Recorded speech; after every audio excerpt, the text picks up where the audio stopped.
have like a quiet but good life, and not sort of deal with the stuff I did. That makes sense. You're not had the same thing. Yeah. I have dealt with some similar shit.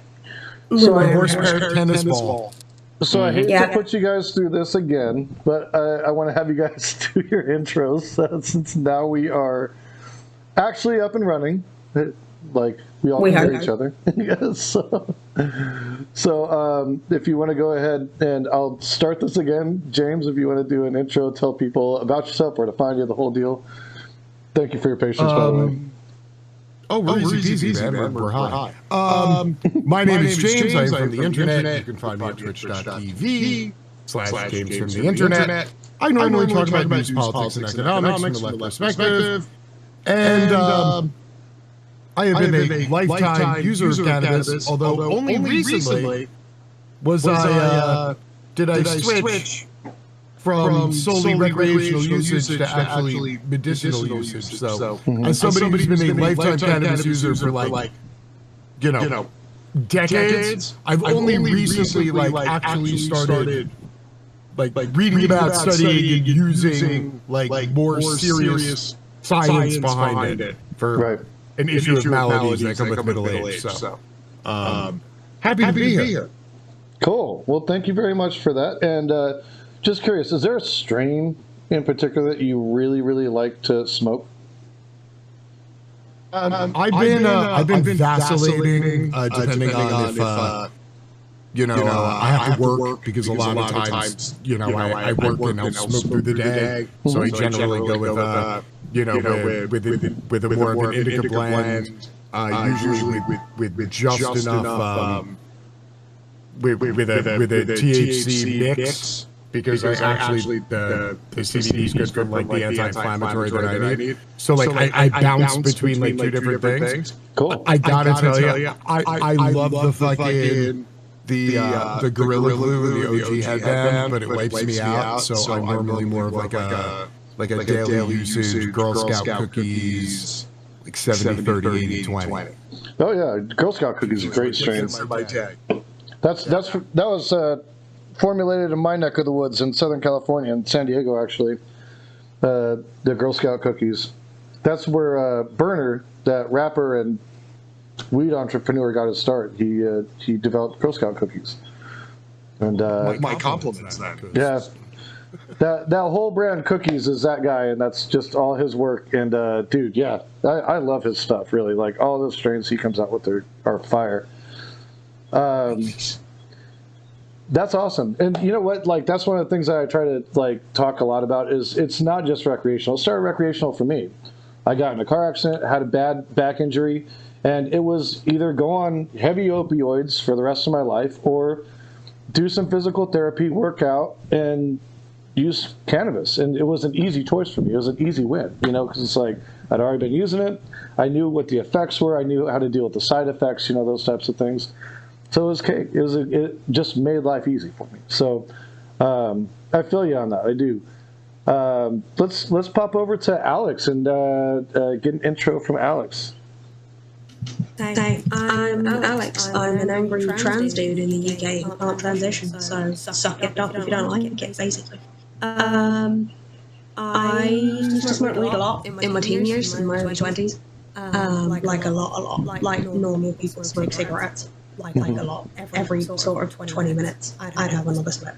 And yes, I do cut them with tobacco because that's just how I was started on it, and therefore how I smoke now.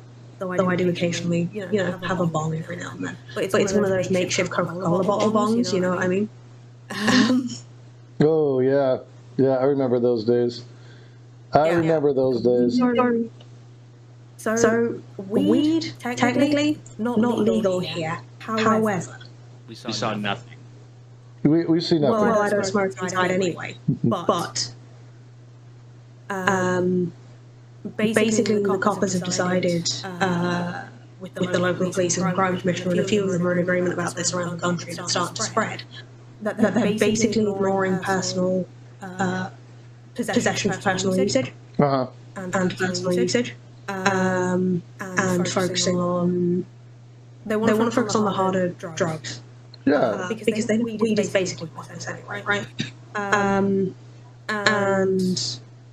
they only really bust dealers if it's like several plants, like lots and lots of plants and whole space setup. Otherwise, they'll pretty much leave you alone, providing you don't do something stupid.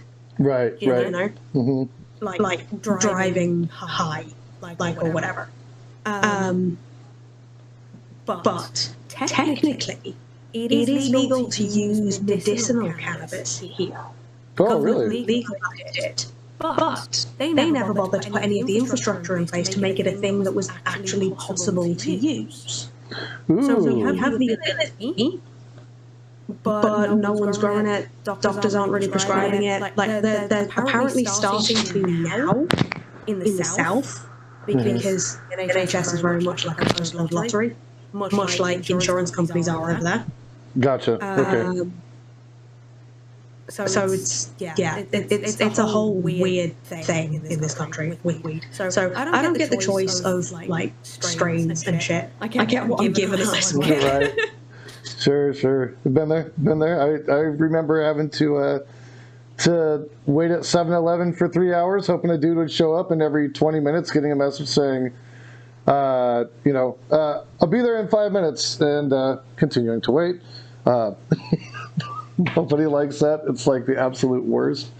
So hopefully they put the infrastructure in place so that can actually be a thing for you guys out there, because I just see how much it's helped people here, and it sounds like they're slow stepping it just like they did me in Arizona. They did. That's exactly what they did. At first it was, well, we'll just kind of turn a blind eye to personal use. And then it was like, we'll decriminalize. And it took a lot of gradual steps, but ultimately we got there. But yeah, it's always this time-consuming bullshit that you have to jump through with it, as far as like the process. But what I've always said is, if you look at like cannabis legalization, it's the perfect model in terms of activism to achieve so many other things that we could achieve, because it works based off of starting at the local level, right, and then building your way up. I mean, that's how we had to do cannabis legalization in the U.S., because there was no way big corporations were gonna want that legalized. There's no way the tobacco industry, the liquor industry was gonna want that legalized. They didn't want it. So we had to start at the local level and work our way up in order to get that to even work, because the powers that be didn't want that. It truly was a people-powered like movement, and now we have 37 states across the U.S. with legalized cannabis. So yeah, hopefully they get there. It sounds like they're doing the baby step work, though. Yeah, the Lib Dems are the only party running on that platform of legalized weed. But I mean, they've sold out to the Tories before, so excuse me, I doubt. But just to finish the train of thought I was on, I started using cannabis again after about a decade, the start of last year, when my nerve pain started to get really, really bad, and I couldn't deal with it by myself, and the doctors wouldn't help. And trying to get like doctors to do anything here, especially with like COVID happening and what have you, it was impossible. So I kind of ended up giving up, turning to weed during the pandemic, because there was no way I was getting scans or anything I needed. Yeah. And even then, like trying to get in to see a doctor now, it's like pulling fucking teeth. Oh yeah, I totally buy that. Shit, even with us, like in the States, even with pay-for service, like it can be hard to get appointments. I know that typically I have to book about a month out for me to even get anything, and that's just for like regular checkup type stuff. So I can see that being problematic. I appreciate that. And again, the struggles for people who really need cannabis versus our governments, it's still prevalent. So even though you might be, for those of you who are in a state where it's legal, even though it might be legal for you, continue the fight for your comrades, because they still need somebody to help them out too. Again, thanks for that opening. I'm going to shoot it down to Rosspublica to give us his opening and allow him some space to tell us a little bit about himself. Hi, I'm from Rosspublica. You may know me from tracks media and the rare occasion that I stream. Oh yeah. I do some leftist stuff. I play some video games. I talk about leftist. I'm happy to be here. Love it, and thank you. Any particular strain or method of consumption that you enjoy the most, Rosspublica? I think cones or joints are probably my favorite, but the hassle of rolling them makes it so that I usually use a bong. Tonight I'm using the desktop dryer vaporizer through a bong. No, hell yeah, nice. Very cool. I don't smoke inside because of smell. Yeah. You're very nice that way. I made my partner accommodate me by giving me a room in the house to do that. But it's the only room I can do that in, so that's how I got away with it. Bad, I smoke. There you go. Yeah. And we're definitely not going to forget about the latest and greatest Tony Westside and DJ Tom Hanks. We'll shoot it over to Tony Westside, then up to DJ Tom Hanks for your intros. Yo, what's going on, y'all? So, Matt and I, well, except for this week, we do a show every night. Matt's been holding it down this week while I've been out with like personal stuff. But yeah, we cover very serious topics. Very heavy theory based. I constantly get Matt to go ahead and go off of the beaten path into talking about more fun stuff. So we talk about like the current events, news, as well, like all lefty type stuff. Let's see what else, bro. Oh yeah, you gotta tell us like your favorite method of consumption, and if you have a strain or a strain type you like, we want to hear about that too. Mm-hmm. I know you guys have done this dance before, but I'm going to make you go through it again. Well, last time I was on here with you, I had the misfortune of being the only sober one here that wasn't smoking. So, I made sure to remedy that. Yep. Oh, hell yeah. Nice. But like, we were saying, Matt, that like usually you smoke out on the second half of the show. Try to do the first half, sober, focused, so you get good Wordle scores. And then, yes, after the Wordle, fire it up. Then it's over. Now, see, James has an interesting way of doing the Wordle. He tells people how fucked up he is, and then he lets them gamble their channel points to determine whether or not he's actually going to get the Wordle of the day. And it gets pretty wild. It's pretty funny. Now, to be fair, like I've always been like a maintenance smoker, even when I was recreational. So it was never like, hi, I'm streaming and I'm high. It's just like I'm always at like a certain level of high. But I'm pre-surgical now for like I get surgery in my neck. So I'm at the point where like they're making like I have to. It's not even they're making me like I have to eat mountains of pills now to get through the day. And so like sometimes when I get to the Wordle, it's a chill day. I've had like a muscle relaxer, smoked a little. And other days I've had like 2,000 milligrams of gabapentin and like 14 bong hits. I think it's fair to tell people which state I'm in before they fucking gamble as to whether or not it will solve the Wordle. I try to be cool like that. So like between the two of us, like we have not missed a Wordle, right? Because Spoon was doing it. But so the way we bet our channel points, we have everybody bet our channel points on us. We have to get it in 3 or less guesses. Oh yeah, no. Did I mention the 2,000 milligrams of gabapentin? Yeah, that's. Let me tell you, I'm flexing hard on that. Like percentage of times I've solved it and it's taken 6 picks. That's a long ass bar on my Wordle thing. I'm just saying. I'm 6-pick guy. Nice. You get there though. I got it in 3 last night. Yeah, Nice. see, Matt's been holding it down even without me on their thing. Like we usually get it. The majority of the time we'll get it in 3. So. It's weird though. Like I don't know what You guys are consistent. Well, like I don't know if it's because some nights I feel like after I smoke, like I'm like quicker, and like I'm better at coming up with words, right? Then other nights Tony? it's just like you know. Oh, sorry, go ahead. Yeah, Tony has to fucking carry the stream. We both like carry the team here and there, like each of us. So like sometimes, hey, what's going on? We got I got my chat open over here. What's going on, Ollie?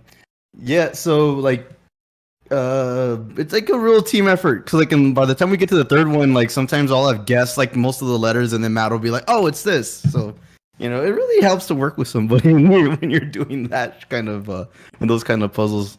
But you know, that's our whole vibe anyway, right? Yeah. Hold on, this has to be addressed. Tony, what were you lighting your weed with? Oh wait, I have this like, I have like these stick lighters lighting around. What stick lighters? You know, like these long ones. Yeah, ever heard of like Hemp Wick? lighting fires and shit. Hello, what now? Hemp Wick? Yeah, No, Hemp Wick is actually, I haven't cool. heard of I that. Are you like seriously asking me, or are you telling me? No, now I think he's about to go get one. Yo, I use those, the long lighter. Like, I use those for, like, lighting candles or, like, lighting, like, my charcoal barbecue. Yeah, I've never shown to try to smoke weed. Oh, I've had to use them before. I've had to use them. I used to steal them from my parents all the time when I was a kid. That's some I work. feel like there's a meme in there about like you know, like uncommon smokers smoking with like long ass lighters. They have to go find shit they have in their house anyway. True. Lighters was never a problem in my house. Both my parents were cigarette smokers. My problem was always paraphernalia because I couldn't have anything that smelled like weed in the house because my dad was a cop. So I got very good at making portable, disposable, like anything. It doesn't matter. Gravity bong with a milk container and a bucket of water, apples, soda bottles. What the hell is that, Ross? Coke cans. This is Hemp Wick. Okay. It's hemp wick that's been coated in wax, in this case beeswax. And what you do is you light it, and then you light cannabis so that it doesn't taste like butane. Plus, it's better on your lungs. Right. Oh, okay. Yeah. So, for instance, I have mine wrapped around my lighter. Ah, that's great. Oh, It definitely helps with flavor for sure. About the chemistry can explain. Am I missing something by vaping cartridges? Is there, like, I've been told that there's like it's just the THC, so it's just a specific kind of high. And I got some of those live resins, and I can't really tell the difference. I mean, I guess it's a little different, but like, I just feel like my life is so much easier now having to carry around just this versus like 8 different items, at all times. So a lot of times what they're talking about is what's called the bouquet or entourage effect that you get from the other cannabinoids in weed that don't always present themselves in the distillates. Now that's not to say that there aren't terpenes in the distillates, and it's not to say that terpenes are not beneficial for certain things. That's actually, like, if you're looking for different strains of cannabis, it's the terpenes in the cannabis that creates the taste, but it also creates the medicinal effects you're looking for. So like if you're using limonene, that's, the very lemony flavor stuff, that's going to treat your body different and do different things for you. There's one that tastes like mango, I can't remember, that's very, very normally occurring in weed that helps with like digestive issues and stuff like that. And so these terpenes actually do have a purpose.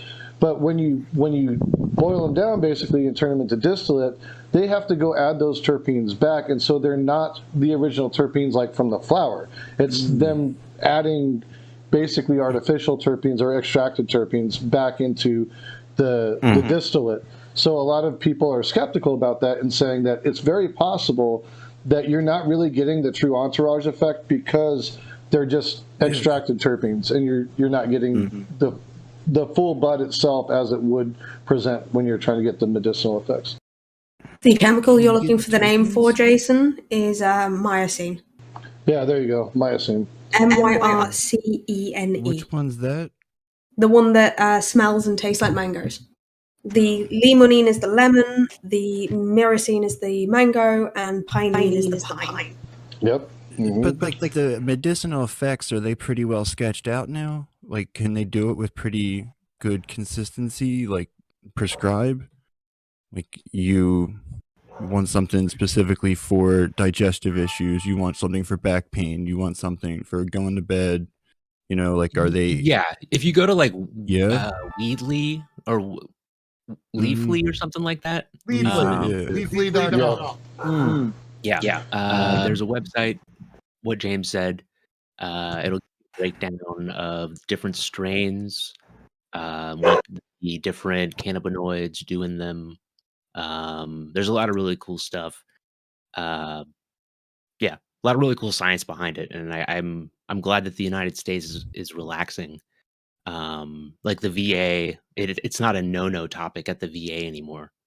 You can. They'll ask. That's awesome. That's really awesome that they are turning a corner on that. I saw that. Yep. Oh, How do you? Oh yes, sir. Go ahead. I was going to say, how do you all get around the level of quackery that there can be with that kind of a thing still? Because like you still get a lot of like trust those guys. Yeah, that's what I was going to say. Like you still get a lot of people out there who are like, oh well, this does this particular thing when there's no data for that at all. It unlocked my crystal aura. Yeah. So Alex and Ross probably know this because they've been in my channel. So I often tell the story when they first opened, we first got the state legalization. I'm in Massachusetts, and they finally got recreational. And like Jason was talking about, they slow rolled the fuck out of it. Like it got passed on a public referendum. The governor didn't want to sign it. Then he's like, oh, we have to assign a special commission to do some research. And it's going to take like 12 to 18 months. Then we have to do some impact studies. And then I got to talk to the attorney general. And they dragged that shit out for years. And we finally got the recreational. It was like the day after we got recreational. Boom, dispensaries went up everywhere where I am. They all look like Apple stores. And like when you walk in, it's like you're going into the Genius bar. I shit you not. Yeah, that's okay. I like that stuff. And they got all like the fucking the counters and shit. They got all these like everybody who works there is a dude, bro. Like the first time I went in there, the dude behind the counter told me that he was my bud tender. And his name was Bud Tender. His name was Chad. No.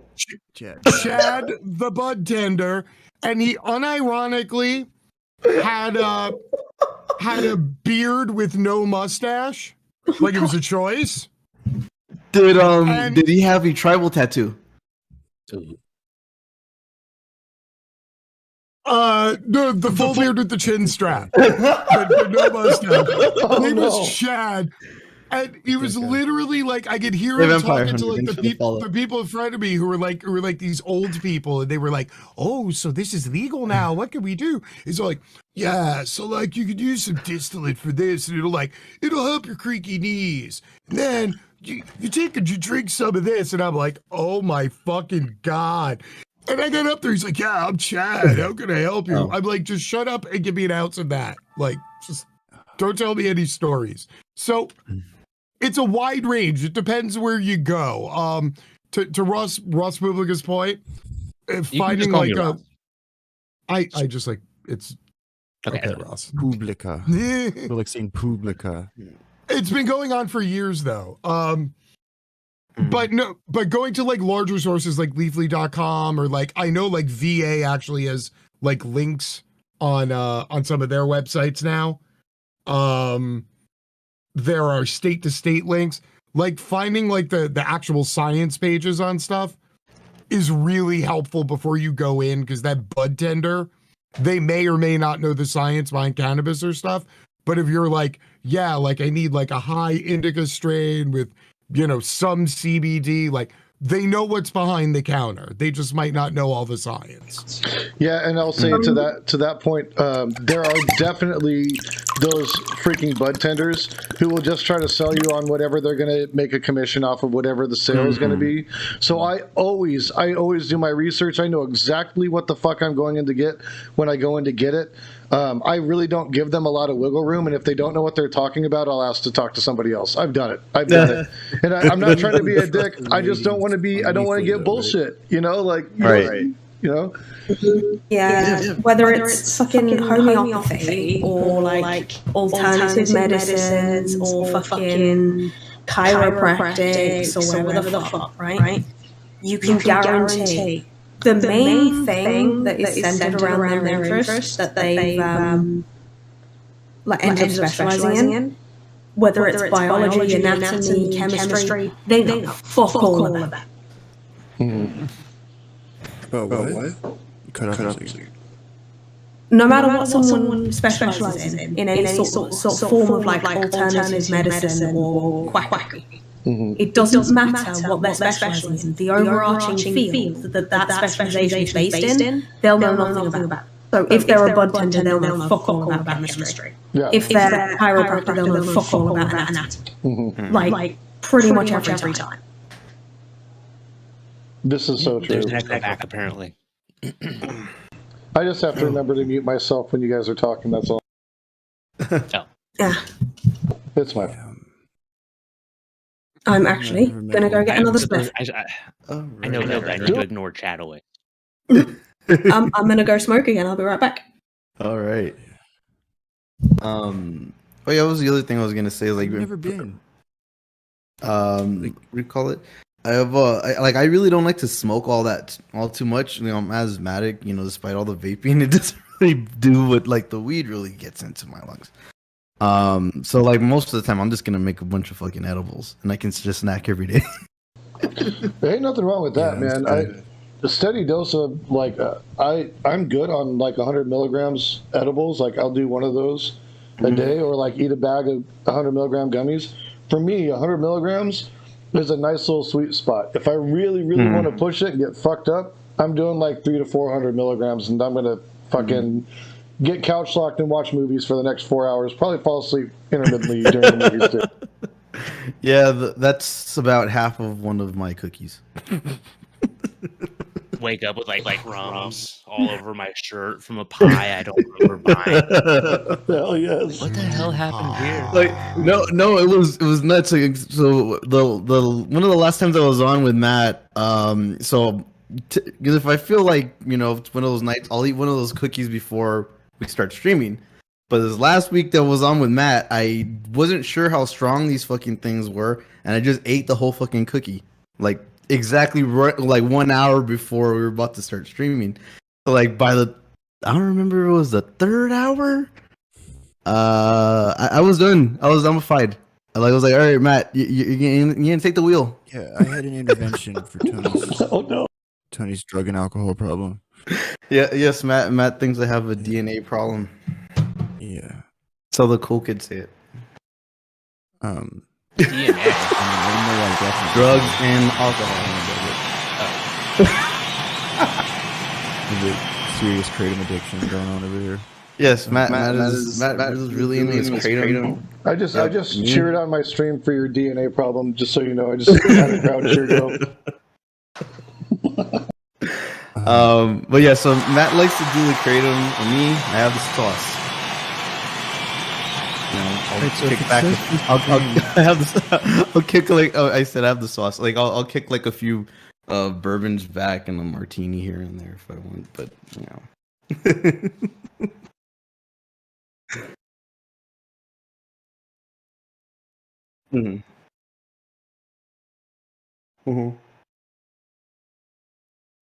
Thing for me, outside of weed though, yeah, I don't know. I mean, every once a year or so, I like to take like a little psychedelic trip, whether it's like some mushrooms or some LSD or something. I'll do that once a year. I think it's good. I think it's good to like just do the self-assessment. Kind of like, I don't know, I feel like I actually get something out of it when I do it like that. When I was a kid, fuck it, I was dropping doses literally every other day at school because, you know, I mean, I was under 18, so I can say it now, but, you know, I was selling that shit like hotcakes. I was buying sheets for 50 cents a hit. Yeah, me too, dude. And selling them for $5 a piece. And it was like, dude, like, I made more money doing that in high school than I did my first 3 jobs that I had working legitimately. Wow. I was like, I fuck made a lot this. of money off of it. And you were doing some real good too. Yeah, exactly. We were like We're helping people. people. Yes. That's right. I'm not a doctor. I'm not a medical professional in any way. From what I understand, one of the things that mushrooms do is it simulates what your body does when you dream, which is in part it washes your brain with your cerebral spinal fluid, and gets all of the cortisol pretty much out from the crevice, Yeah, which is like to do it. one of those things that hinder the transition of short to long term memories. I think, but it's like a stress hormone or whatever. Yeah, I didn't even know all the physiology I'm not a medical behind it, man. But yeah, I with psychedelics, I'm sort of similar to you, Jason, with at least like a trip or two a year. I mean, that's probably about all I think is necessary. Other than that, yeah, you're just trying to have fun. Mhm.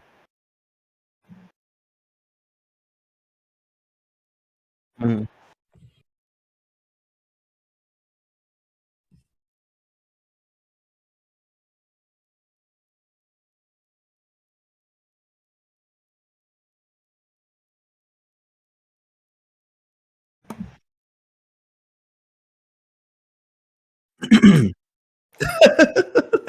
That's like that is like the worst version of an acid trip when you're just waiting for that shit to be done. It's like this got on for a while. Yeah. That being said, I always thought acid was the better bang for your buck than the mushrooms, but that's just me. You definitely have to eat a lot more mushrooms, and they do not taste very well if you're not a fan of mushrooms. No. I mean, like that's like that's the worst thing. That's for me. Like those fucking mushrooms always taste like crap to me. They just taste like mushrooms. They do not taste like mushrooms. They don't taste like portobello mushrooms. And I used to make mushroom sauce all the time. I eat them. I hypothetically eat those dry and don't have a problem. That's like eating like the worst like beef jerky, but not like beef jerky that's been sealed in a container, like beef like a random piece of beef jerky out of the wrapper that's been in the glove compartment for like a year, and you're like high in your car, and you open it up, and it's like desiccated, and you're like, yeah, but I'm really high. I'm a damn Ross. Yep. Follow it with a glass of orange juice in your mind. I will say, so in college, I was never like a big mushroom dude until college, and I went to school in Central Florida where there's a ton of farms, so you would literally go out picking, like on a dewy morning or like a morning after it rained, you would literally just go out onto the back half of people's acreage, and like 6 of us. And you can tell which mushrooms they are. Like, I mean, I wouldn't even know how to pick a fucking. Is that? I mean, are 100% of all mushrooms that grow on shit psychedelics? No. Or is that a non-100 number? 100%. That is a non-100 number. That's Exactly. a non-100 number. I'm thinking at some point. You're just gonna go if you're unexperienced with the picking. You're just gonna go and pick some random mushroom that like just happened to grow on some shit. Yeah, there's something called LBs, LBMs, little brown mushrooms, and it's a category of mushrooms that are little and they're brown. Okay, and there's about 1,000 of them. And they are so similar looking that they just say, if you ever find a little brown mushroom, just assume it's not edible. Okay, so to be fair, now like tradition, like people before like shit was written down, people like they take out and they go, "This is how you do this." You go, and then the next generation comes along and you teach them to do it. So apparently, at college in Central Florida, this tradition had been passed along for generations and generations of people who had gone out and gone picking, combined with the fact that they actually have like a big like agriculture or horticulture school. at UF. So there's actually people who know this shit. So apparently you would go out. Yes, you would look for the ones that are growing on the cow patties. It would be when it was damp. It would be within the first 3 hours that the sun came up. And basically, when you'd pick them, if you snap them right where the stem met the cap, they'd turn. You'd get like a blue ring would form. Like it'd turn blue around it. Okay. And those are the ones that you knew were good.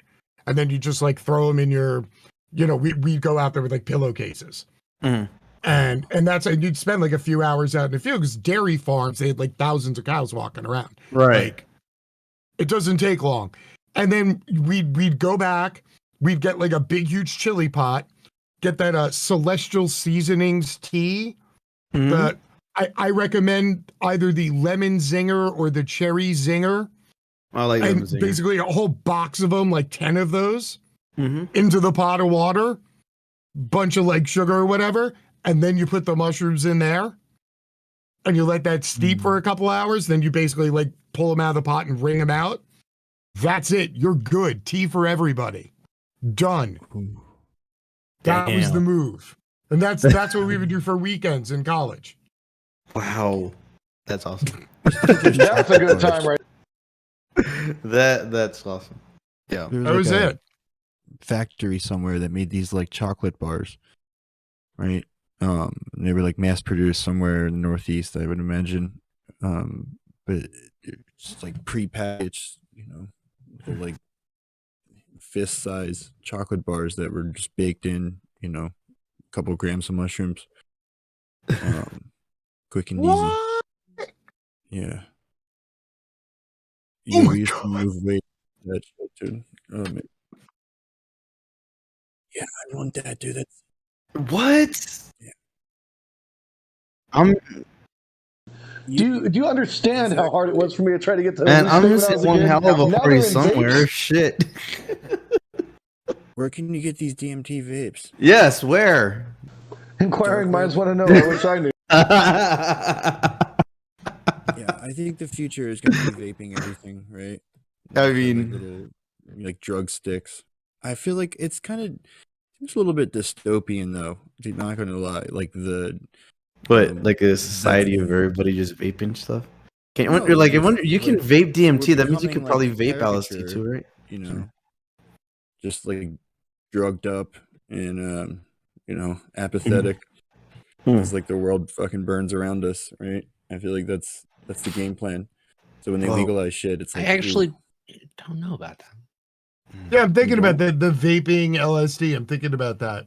Yeah, it's possible. I don't know. I mean, if you could vape DMT. But DMT is smoked anyways. Usually, that's the thing. Like LSD, I don't know. That's right. I never heard of anybody smoking smoking LSD. I don't know why you'd have to smoke it. You can just put the shit. Yeah, in I'm thinking hard about produce that. it. I don't. I would have to go and spend time looking at that.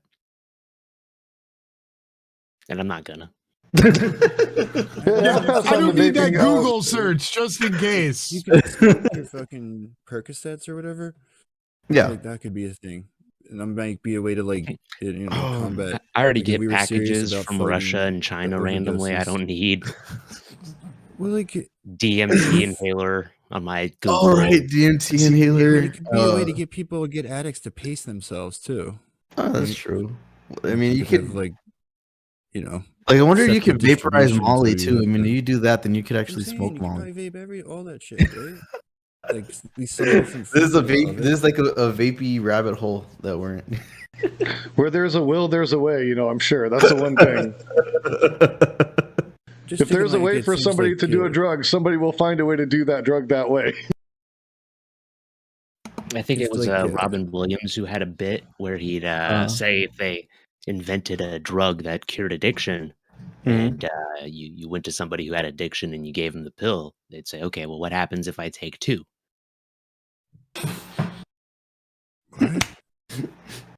Hello. That's what I do.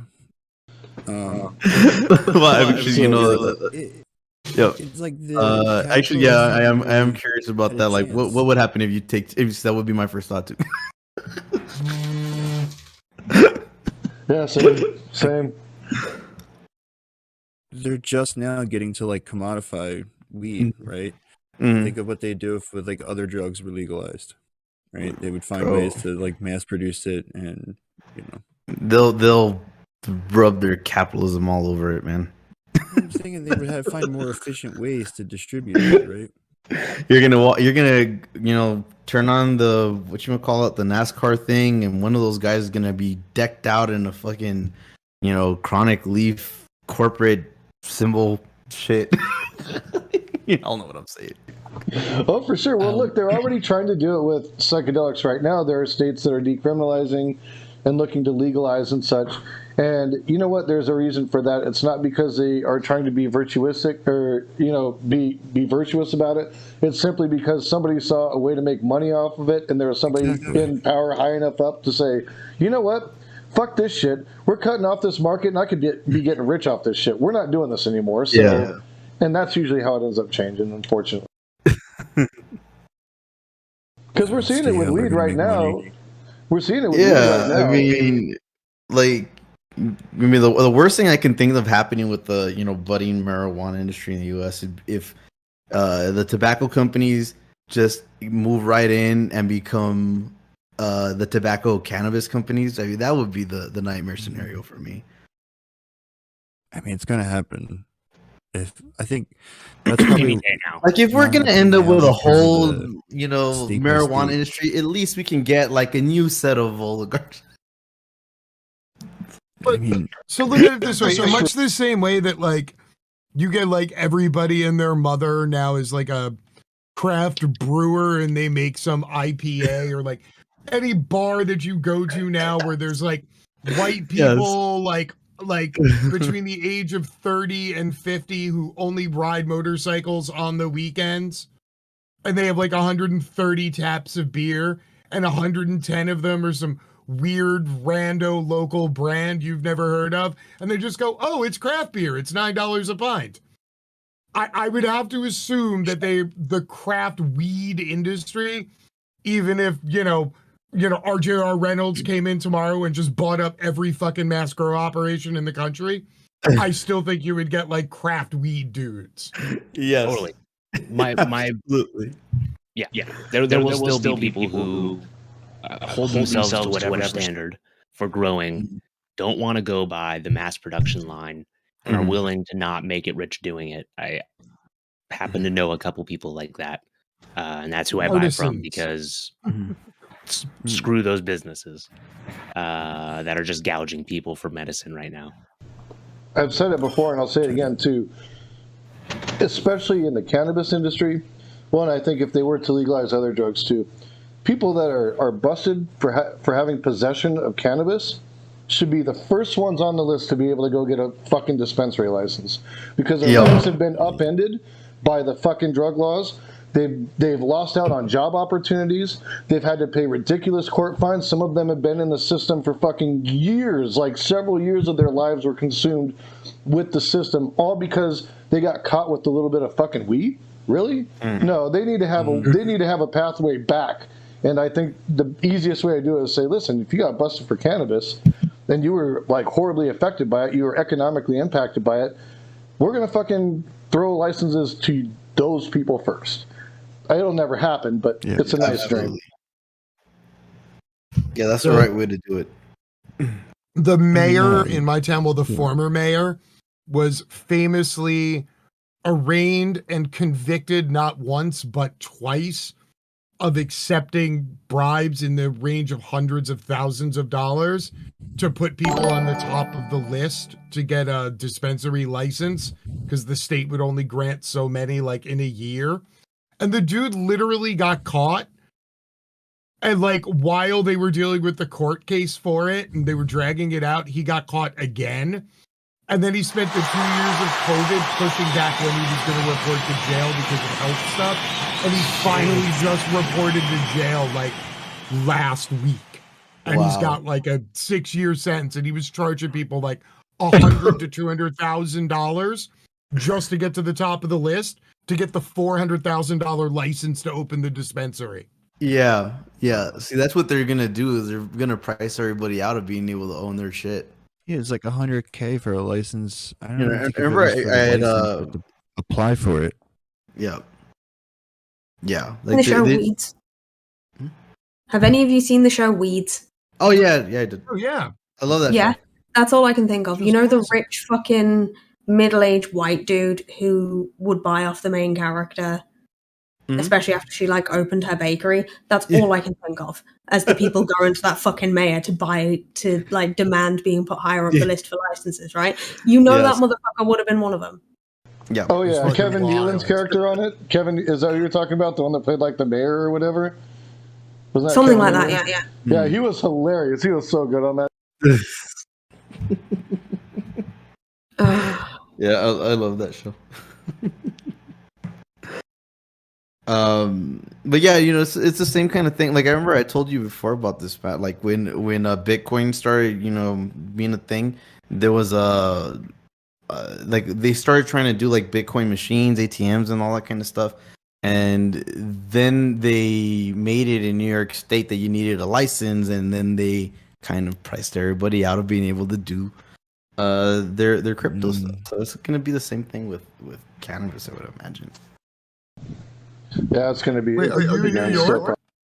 I went to law school in New York, so that's why I was, you know. Okay, because I got a lot of friends there, and I know that so oddly enough, New York is like whatever it is, like 10 million people live in New York City. It's like the only what you would call super city in the United States of America, which is a city of like by population density. There's like, I don't know, 20 of them or so in the world. Right. And New York City only had 5, to this point, still only has 5 medicinal dispensaries, one in each of the 5 boroughs. Right. And nothing else because they dragged ass to wait for New Jersey and Connecticut to pass their laws so that they can create their own tri-state weed market. Because people would just like take a train or a bus 4 minutes over the border to get weed in a state with like a cheaper tax and cheaper price. So they agreed to literally make it's like some mafia shit.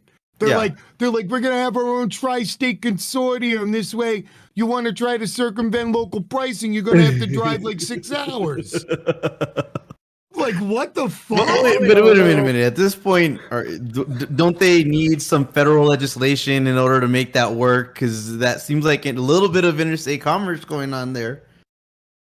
They're not transporting it between the states. It's just the states are agreeing upon a market so that they will have consistent market pricing, and basically whatever growers that they license in one state, they'll license in all 3 states individually. So you'll basically have the same product, the same packaging, and the same pricing in each state, and each state will charge the same recreational tax. So that people don't just go over the border, because if anybody lives in a state where they have legal next to a state when there's illegal, you'll know they build all the fucking dispensaries right on the border of a state. So motherfuckers drive over and drive back. Like Nebraska's like losing their shit because 1 million people a day drive from Nebraska to Colorado to get weed and drive back across. And they're like losing their shit. So there's like dispensaries right in the corner of Colorado where nobody lives. It's like Nebraska, dude, just legalize it in Nebraska and you're good, you know? Yeah. It's wild. You know who has an unsurprisingly really, really open and actually pretty kick-ass cannabis market? It's fucking Oklahoma. Oklahoma. Really? Oh yeah, dude. You can get a dispensary license for like a couple $100, and they'll let you set up shop. Dude, it is like, and grow all over. Like it's fucking insane. My partner's family lives in Oklahoma on a reservation out there. And she was talking to them about it, and she's like, you have no idea. And they do. They have all, like, the big brands and stuff that you hear about. Like, Dr. Green Thumb's dispensary is out there. Cookie's dispensary is out there. These are, like, Pure Leaf is out there. These are the national brands. And this is the only place where I've seen them all out there. No, they're not on reservations. They're in. Oh, so like Oklahoma City and shit. Yeah, yeah. No, like in the Oklahoma City and all that. No, they just happen to live on a reservation there. But yeah, they're all over the place out there. You can get licenses for cheap. Apparently, the weed's pretty good. So it's like, all right, you know, like Oklahoma's looking pretty nice right about now, you know, let's go, you know. But maybe that will How much are encourage houses out there? cheap as Yeah, hell. cheap. Very cheap. They're really not that cheap. They're really not Well, that bad. they're They're pretty cheap. Yeah, they're Tulsa and Oklahoma City. Yeah. Mm. I had a buddy from Broken Arrow. He talked about it a lot. Yeah, apparently it's. I didn't know. I've never been. I would assume Oklahoma gets a shit ton of business from people who come in from Texas, because Texas doesn't have recreational, does it? No, not yet. Yeah, So We're it's at like 40 behind. million I think we people. might have gotten medical finally, maybe. They're too busy screaming about women's autonomy and gay rights. Well, yeah, legalizing exactly. recreational. They're going to be unable to resist that, though. That's so much money Well, coming into these governments. Yeah, but you see in this the other thing, like you just said, Oklahoma, and then New Mexico already made recreational weed legal. I'm like, what, an hour and a half from going to a dispensary in New Mexico, so it's not even really. It's just losing money for the state at a certain point for them. What's it like across the border? Well, in Mexico? Yeah. Or I mean, I don't really go into our southern neighbor's backyard all that much, so I go somewhere. Actually, I've never bought weed over there. Yo, you should. The dental will cost you like 1/10. You get a crown done in fucking Mexico City for like $200. Oh yeah, everybody here goes over to Mexico for the dentist and stuff like that. Fuck yeah, that works. But I don't know about like the weed situation really, because I've just never bought over there. I personally, I'm biased, but I really think that we have much better weed that grows here in the States than what I've had from Mexico. No question. Oh yeah, of course. I just wonder if they had like. I wonder if it would work out. It's probably too expensive for them to import it from the U.S., but I mean, they could get one of their own. You know, I'm sure they could have the kind of like indoor industrial grow setups we have, right? Oh, I don't see why not. And their Supreme Court, I think, fully legalized it across the whole country. So it's like legal. Yeah, like last year, right? So, yeah. Isn't Coke legal too? I think so. I think Coke was the other thing that they put over there, which I was like, holy shit, they're legalized Coke? Man, they're really looking to be the party destination. Oh, okay, so cannabis in Mexico became legal for private recreational use last year in June. That's what I thought. Mexico is doing this shit, but the UK's sitting there twiddling their tongues going, nah, we're too busy making sure trans people can be tortured. They probably want to get priorities. They gotta get their fucking bribes in place before they legalize it. Well, I think that's what everyone's up to. All these state governments, they're all negotiating with the different, industry representatives. It's like it's being rolled out after they have their setup in place, and then they legalize it. Like how Cuomo did it on his way out, and that's how Lori Lightfoot did it. Like, I feel like that's the trend. Why does the UK have so many TERFs? According to the chat. Well, the UK consists of 4 countries. Unfortunately, some of which is actually my country, and they can fucking give it back, the bastards. Northern Ireland, Scotland, Wales, England. What you find with most of the gender criticals or TERFs is that they are largely lower to upper middle class or higher. Middle-aged, white, and actually usually men. Really? They were movements started by men. Well, that makes right-wing men to sow division. Well, you know what else, too? A lot of these men are probably the same people that would also fetishize trans people. That seems to be a trend with a lot of these people. Is like they're dealing with their own issues with their own sexuality, and they can't come to terms with it, so they're going to go shit on everybody else and make sure everybody else has a shitty day.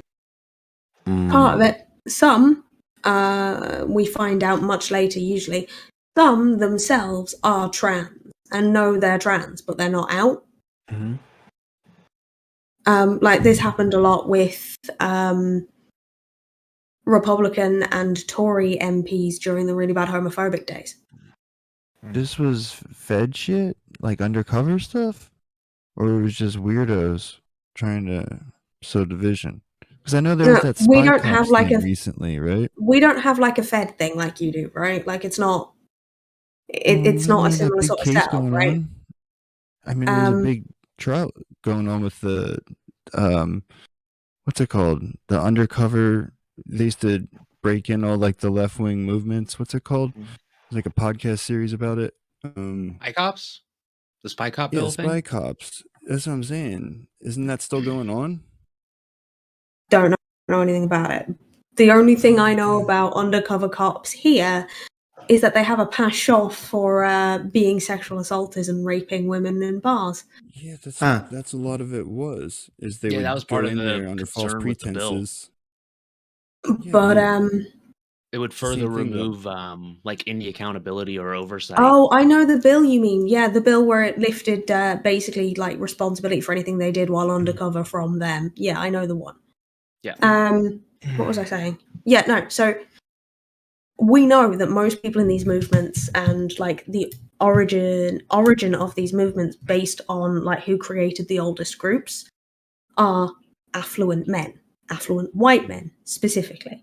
And very often, affluent white men are either members of or voters for the Conservative Party, because by and large, they're tradcons. And that's the problem.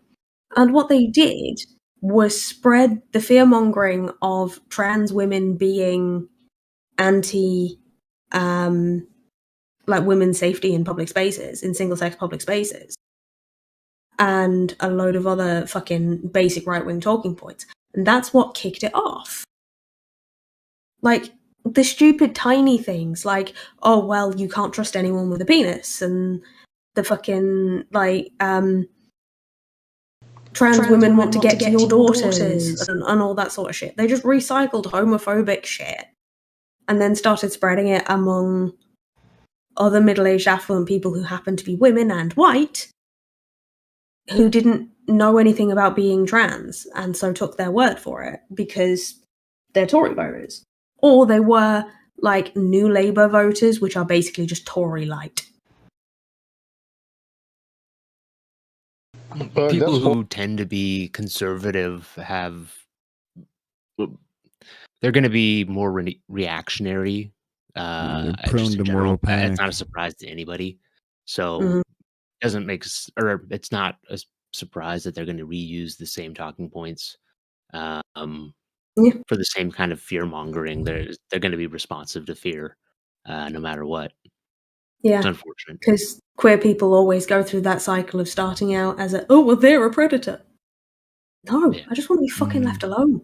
Yeah, same. We're moving backwards here. It's nuts. I thought we were done with this. Yeah, it's a lot of projection. I have a friend who's like a pretty knowledgeable anarchist, and his stepdad is a judge, and he's had like cop and military and government workers in his family like the whole way back. And he's gay as Christmas and very much an anarchist. And he was talking about this. He's like an older anarchist. He's 40s. And he was talking about this about a week or two ago. And he was like, I think I know what's happened. I think we got, the beginnings of HIV research and treatment. We started to like get gay rights. Then, eventually gay marriage was legalized. And then there was a bit of an avalanche effect. And a load of things happened all at once to push forward queer rights, and I think it was just too fast for the red areas and too fast for the easily accelerationist and easily reactionary like Republicans and more conservative Democrats. And what's happening now is like the backlash to how fast that happened. I think this is all astroturf, though. I don't think that there's like, this isn't something that I think is like people don't feel like, if you look at like polling and stuff, like 70% of the country supports gay marriage recently. Like people weren't calling for this, right? This is something that like the fucking right is doing as part of their strategy, you know? Like that depends on the people. Shit. I mean, Because yeah, they obviously get the people thing is, right? go along with it, but like this is like started from like Republican think tanks. You know, this is all like their shit. You know, not quite, because it goes back before Republican think tanks, right? You can trace the shit that's happening now all the way back to the homophobic policies of Reagan, if you know where to look, right? Like, but the thing is, it depends on where you're polling, right? The problem is if you're polling nationally, you're counting the Dem states as well as the Republican states, right? And most of the places that had a problem with it, where the population had a problem with it, were deeply red states. But not only deeply red states, but deeply red semi or rural or rural states, where they have less of a population, less population density, you know? So they would poll lower than the average of like antis per state, probably, but it wouldn't look as bad as all these states are pushing anti-trans legislation. Do you know what I mean?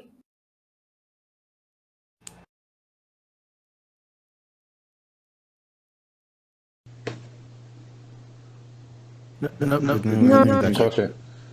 All right, yeah, I'm still working out my weird sound stuff, so that's why. Hey, which island are you on? I am on the island of Kauai. Cool. Ooh. I lived on Oahu for 4.5 years. Nice. So that's like the big island. I guess. Isn't the big island just called Hawaii? Forget. I don't know. I was at work like the entire time. I did not enjoy my time in Hawaii very much. Oh man. Oh no. I'm sorry to hear that because I'm thoroughly enjoying it. I'm not even gonna lie. Oh man. Military kept me busy. That'll do. Man, it's traumatic. I mean, just like the stuff that you told us about, like dumping the oil and all. I couldn't imagine living with my, like that's like you have to like get over that, right? All right, yeah. See, so Hawaii or the Big Island is the largest one, then Maui, then Oahu. See, I've learning something while I'm out here. Yeah, I got to visit Oahu once, and my brother lived out there on base. Which base? Yeah. Fuck, I forgot which base it was. I know he was on Oahu. He's in the Army. Army. My uncle was in the Marines out there when I was a kid. God damn it! My first. Oh, there we go. We got a sub over here. Thanks a lot. God.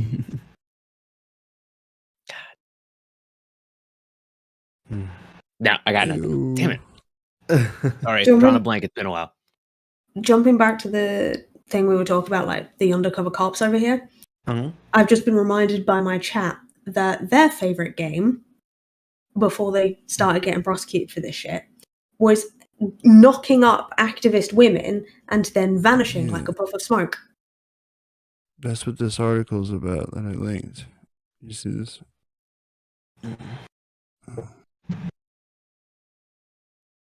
Yeah. They would infiltrate like radical activist groups and try as best they could to fuck it up, and in the process they would like embed, so they would start dating like women from the groups, and exactly like you said, they'd fucking knock them up and then report back to home base or whatever and get assigned to some other group. They were running around getting these women impregnated under the auspices of doing some undercover work, and then not only not taking care of the kid, but then just going back and reporting on it, and then building cases against their cases. This is fucking ridiculously horrible, dude. This is awful. Oh yeah, yeah. Our They cops are couldn't fucking build as horrendous. many cases, you know, so they ended up just doing their best to like destroy them, right? It's like you've probably seen those like FBI tactics guides that are floating around. It's like, you know, raise your hand and fight about shit, like just like detailed list of like how to stall progress, like how to keep groups from operating, like how to siphon people off and like factionalize. It's all like, that's disgusting. You know, it's like the we have one of two types of cop here. Like, y'all have one type of cop and they're murderous bastards. We have one of two here. If you're in the more north rural areas, it's we're going to avoid paperwork as much as we physically can. So we are either going to pick on young people, specifically men, who we feel are not doing anything productive or loitering when they should be at work or something, or drinking in fields or driving slightly too fast or whatever. No matter their color or ethnicity, but especially if they were Eastern European, with where I used to live. Or you have the Met. And the Met basically treats people like y'all's cops, but without the guns. Like, we've had riots from armed response units shooting unarmed black kids. Wow. We've had like shit go weird. Like, as back as fucking 2011, as far back as 2011 and the 1980s, we've had these riots. It's particularly common in Tottenham in London. They've been like reported on, and people have reported things like fractured skulls from being beaten with truncheons for no reason. There was a video going around at the start of the pandemic. No, towards the end of Black Lives Matter. There was a video going around of a black British ambulance worker who was on his break and so had pulled his ambulance over in a residential area to get out and stretch his legs because he'd already been on shift for 12 hours and he had 6 hours left. And he hadn't had a chance to move yet because he'd been rushed off his feet.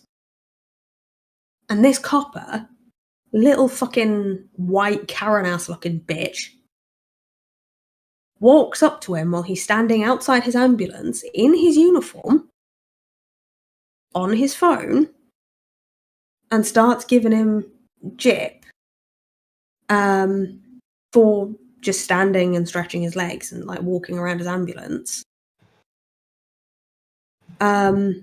Insists he let her search him for no reason. And then when he refused, which he has a right to do, she unnecessarily hit him and twisted his arm up behind his back and dislocated his shoulder. Damn. Like, I hear shit come out about American police, and I think the only reason they're worse and the statistics is worse is because y'all's regular police have guns. Ours don't. Right. They have truncheons and tasers. Prison industrial complex, right? We have like you know, we pimp them out to various different, you know, industries and like state governments and whatnot. It's like, you know, legalized slavery, right? Like the over policing here is not an accident, you know, it's all part of the plan, you know. It's literally built into the business model. It's the business model. Yeah. Exactly.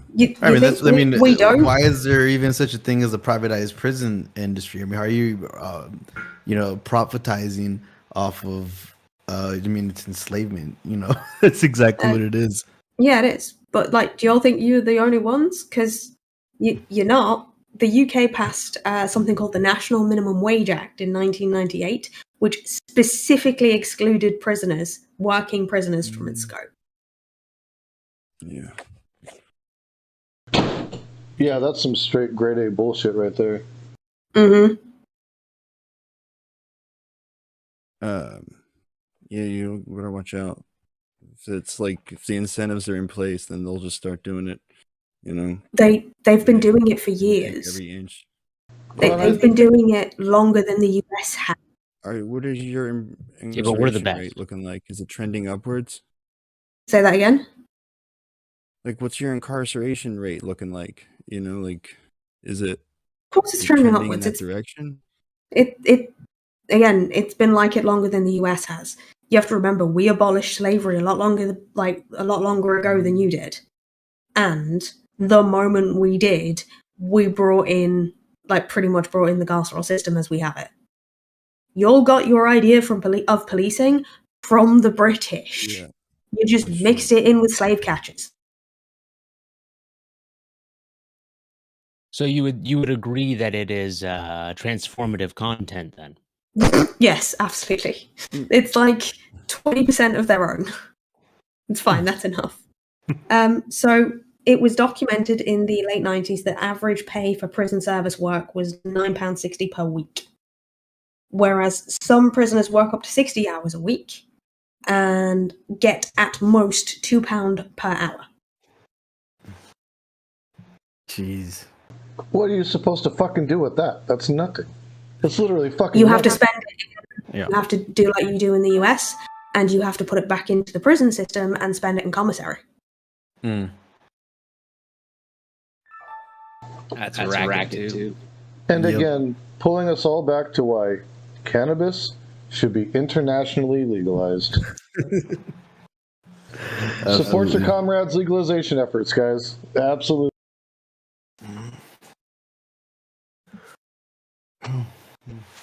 So, are they making any strides in the UK to try to correct the infrastructure issues around medical cannabis, or is it just kind of all gone to shit and it's just whatever is whatever? The Tories are too distracted by Boris Johnson's never-ending fucking scandals to do anything useful. Yeah, that's Hey, a fucking so lame-ass scandal real you quick, got there. just to compare apples to oranges, holy crap, I just looked at this.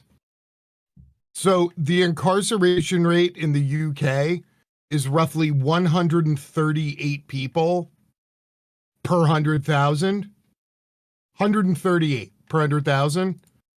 The US is 720 What? per 100,000. Oh, God. Yeah. Number one in the This world. is my So face of our being not incarceration surprised. rate by percentage of population is roughly 500% higher than the UK. What? Oh, dude. Bigger is your population. No, Get wrecked. that's per That's- 100,000. It's per It's capita. a ratio. Yeah. It's per capita. Get ratioed. Holy shit! We just ratioed the world in incarceration. Fuck yeah, USA, go team!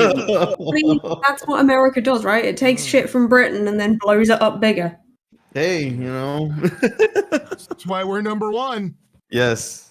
You're not number We're one, number you're one. Like, We're what do- number one. We're number one. We're number one. Suck it, foreigners. If Purd was a number, that's where America would fall. Yo, our Wu-Tang is strong. Yes. Oklahoma is like 1,100 per 100,000. 1,100 per 100,000? You might want to rethink the whole move to Oklahoma thing from earlier. True. What's the recidivism rate in the US, roughly? What is it? Oh God. It's like over. Crazy. It's got to be like It's 80%. yeah, I thought it was up to almost 90. Other countries, I feel like actually, at least make an attempt to rehabilitate people and prepare them for success when they get out. Ours We are is just roughly- like to get them churned back into the system. We're roughly 78% recidivism, and we're at 54% within the first year of release. What? So just I over can half totally of all see- people who go out on parole or probation end up cycling back in the first year. Now, as somebody who had a felony, literally had to walk out of the prison in the clothes I was arrested with, and then having to go get a parole officer, you have 72 hours from release, you have 24 hours to contact your parole officer by phone. Like they give you like a name on a piece of paper and they just kick you out of the prison. You have 24 hours to get to a phone, contact them. You have 72 hours to meet up with them. And then from there, you have like 30 days to have a set address and a job. And basically, if you don't hit any of those at any point, they can just say you violated the conditions of your probation or parole and kick you right back. And that doesn't even count. Then assuming you get over all those hurdles, which means you have to be somebody who has family or some sort of infrastructure of friends or community in place somewhere, because you can't just pop out somewhere and go, hi, I just got out of jail. I need a job. I have no references. Like, you're fucked. Yeah. And like, so then assuming you clear all those hurdles, then you have like 2 to 5 years of probation and parole. Your probation or parole officer can come by your place of business or your home at any time, drug test you at any time. You have to pay for the drug tests. Every time they drug test you, you have to pay the state like $60, $80, $100, depending where you live. Every week when you have your weekly meeting, you have to pay for your supervision and you have to write out a check to the state. And then they can mandate any number of things they want to, like drug tests, alcohol tests, AA meetings, NA meetings, community like, and so they can just throw things at you until you trip the fuck up. That's basically how it goes. No, yeah, and it's all designed for that. It's all designed for you to trip up. Most people who end up stuck in the carceral system in the U.S. go in on nonviolent drug offenses, and there's been this thing lately where people are saying nonviolent drug offenders do not make up the majority of convicts in prison. If you look at their first offenses, they're nonviolent drug offenses, and usually their second offense is a violation related to something financial, their inability financially to comply with something of their probation or their parole. And so, yes, it actually is. It does always start with nonviolent drug offenses, or almost always. That's where it starts. And then it's through that they end up staying in the carceral system, either get the education in criminality and become a real criminal, or they end up floundering in it because they can never afford to get the fuck out, because it's almost impossible to get out. This is why I am both an abolitionist and also repeatedly telling my partner that we're never moving to the States. It's a good reason not to. I want to get out. I want to move somewhere else. I mean, I don't think you should come here. Yeah. So our recidivism rate here in the UK is 60% within the first 2 years. Rookies. I mean, in comparison to like Ireland, even that's high. And Ireland has a similar sort of fucking prison system. But again, like, we don't have... We're number one. As quite as much socioeconomic deprivation as you do. Yeah. We don't have a complete lack of healthcare. Oh, yeah. We're not going to end up in, like, millions of dollars of debt if we need a fucking heart surgery suddenly, or a lung transplant,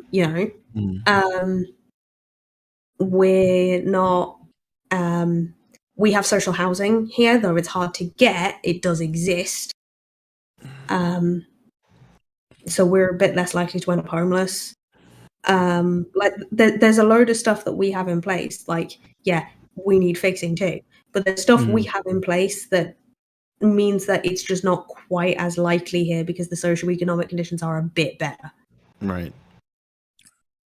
Yeah, like I know with some parole circumstances and probation circumstances, if you end up homeless, it's grounds to revoke your parole or your probation, put you back in jail.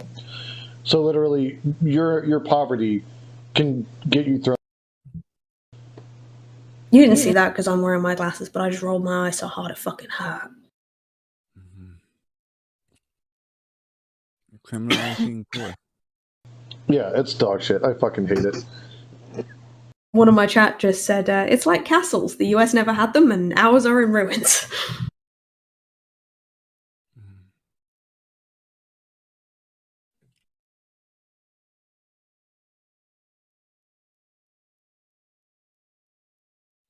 5% of the world population and 25% of the world's prisoners. Yeah.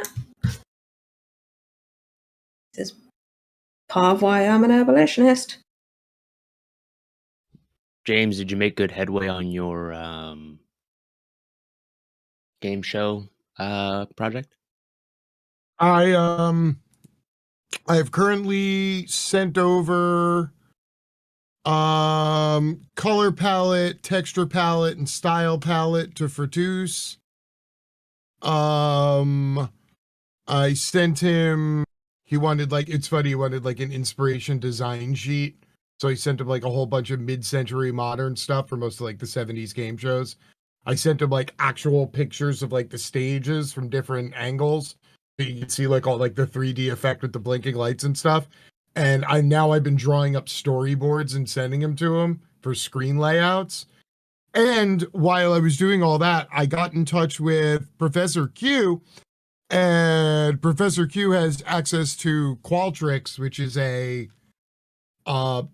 survey data software system that they use in epidemiology and science that you can use to push out questions to specific control groups of demographics. So I can literally do Family Feud style stuff where they're we asked 100 female cheerleaders, blah, blah, blah. I can actually curate that demographic group. So this is all I've done today since I signed off 3 hours ago. That's kind of awesome. I'm trying to juggle 2 different projects at the moment. It's doing my fucking head in. Oh, I'm gonna build a game show in a week. Yeah, that's fair. I have a charity stream coming up that I normally do every year, but left until the last minute to plan for some reason. Nice. On the 28th. Yeah, on the 28th, I'm raising money for Alzheimer's research, like I do around the 25th of May every year, depending on when the weekend is around it. And then I'm working on a series of YouTube videos, probably about the demonization of the working class in the UK, particularly in the early 2000s and the 2010s, with the big chav bashing movement, how it tied into TV with things like Benefit Street, Jeremy Kyle, Shameless, all that sort of shit, where the origins are and how it links back to Thatcher and her deindustrialization in the 70s, and how it culminated in the rise of the far right and the Brexit vote. That was a lot of words. That's pretty fucking awesome, actually. I'm interested to see that. Yeah, I'm excited about it, and it's going well. It's just taking time because I keep having to take days off from doing research and writing notes and shit, so I don't strain my back too much sitting in this poxy chair. I had COVID a little while ago, and it just set all of my chronic pain up to fucking 11, and it does not stop at all. Yeah, I remember that. That was no fun. That was a shit week. Yeah, it turns out COVID has all sorts of fun additional effects depending on what other shit you have going on in your body, which again, I was healthy 2 years ago when COVID happened. Mm-hmm. And so I caught a little COVID, I got my vaccine, I didn't have bad side effects either time. And then this chronic nerve pain kicked in because my neck is collapsing.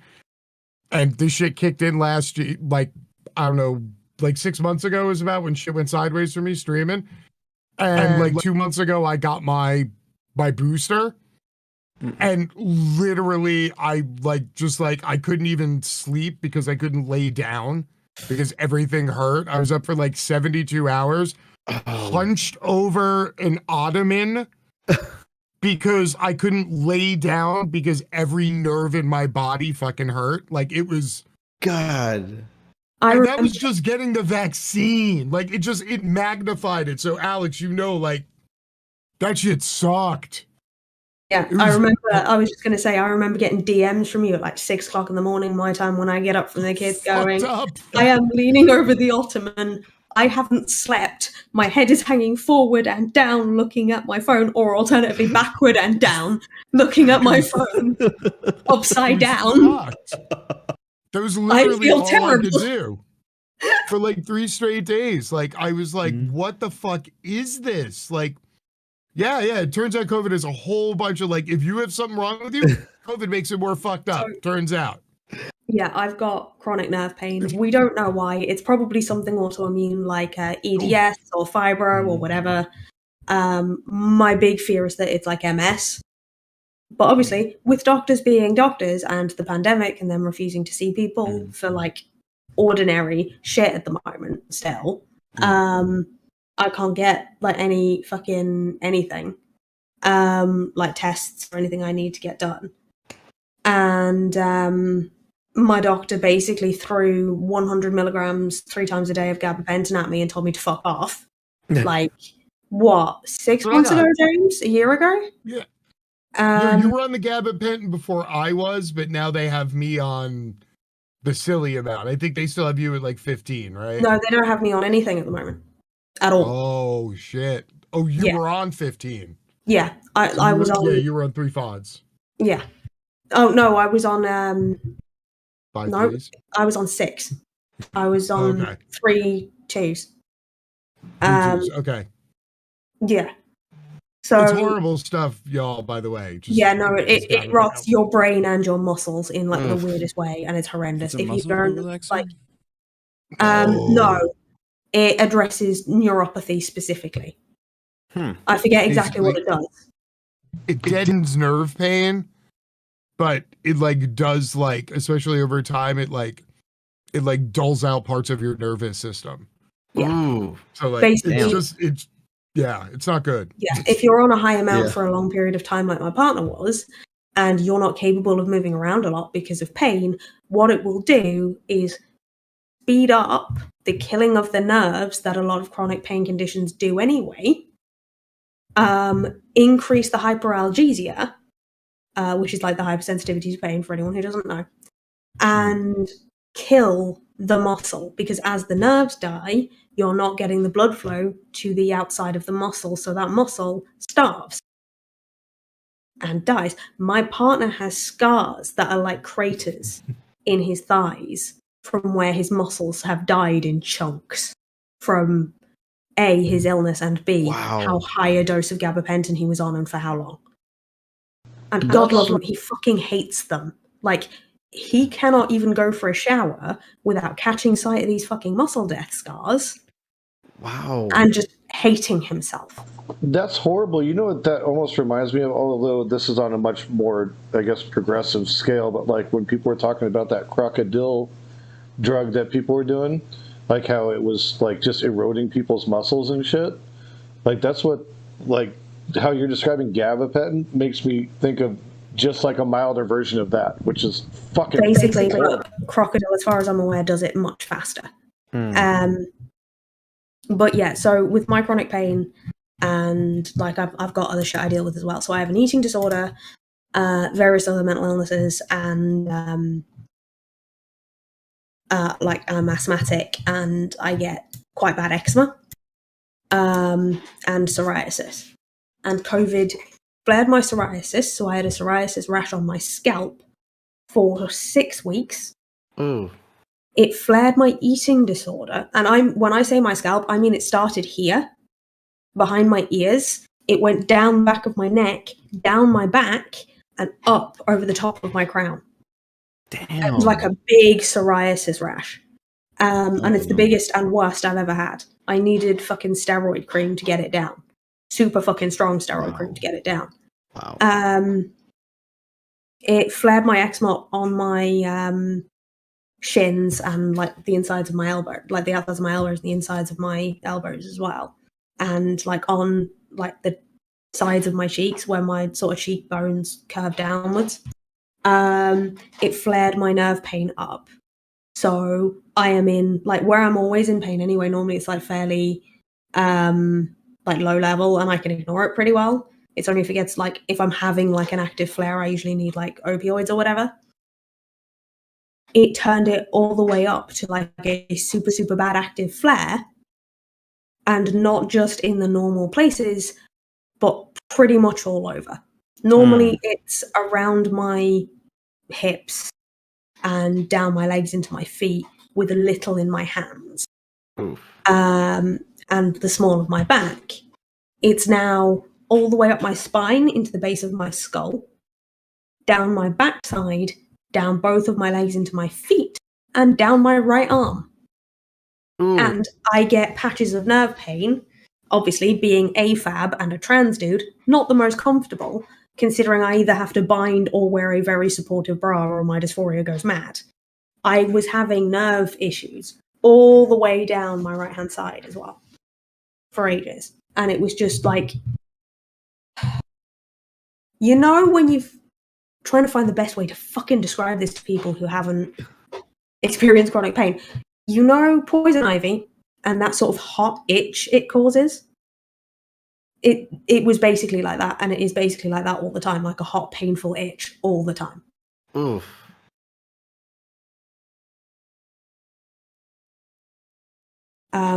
And, you know, there's the asthma stuff, but that's nothing I can't handle. I'm a smoker.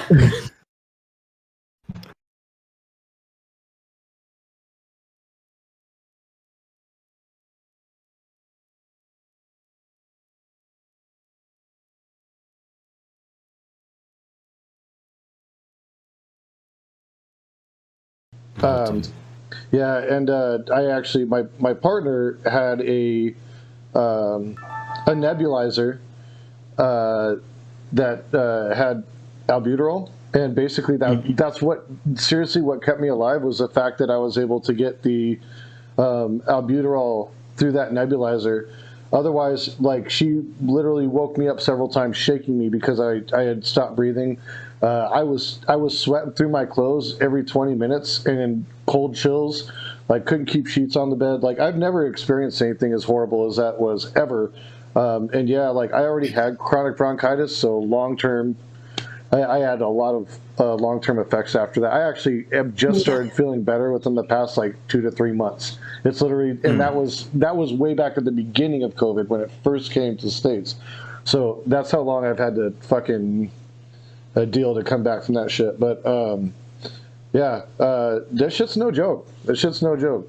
There was actually some studies on that said that weed actually helps prevent the spread of COVID, which I thought, wow. Right. Matt and I talked about that on the stream. We were looking around all those COVID.